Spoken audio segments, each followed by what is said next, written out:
Hey guys, welcome to my YouTube channel. Today we are going to solve this problem.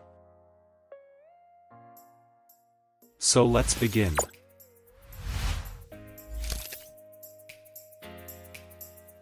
First click on Start button. And type Windows PowerShell.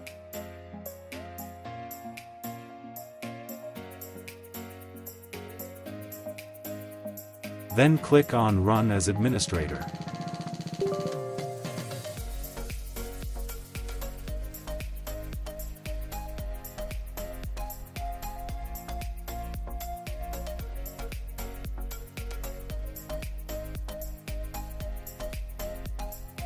In PowerShell, type the command as it is.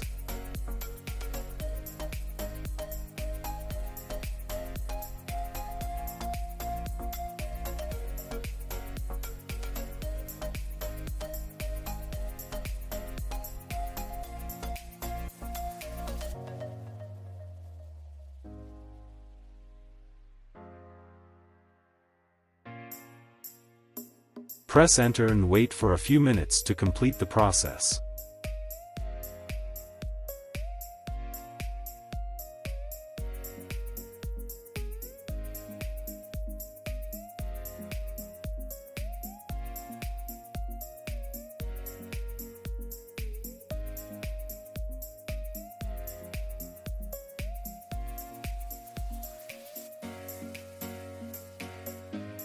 In the last step, we confirm that our problem is solved. Close the Windows PowerShell.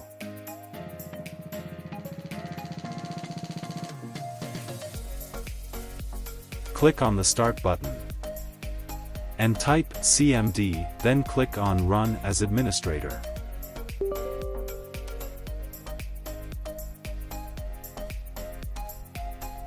In CMD, type this command.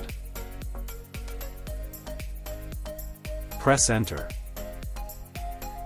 Then wait for a few minutes process to complete.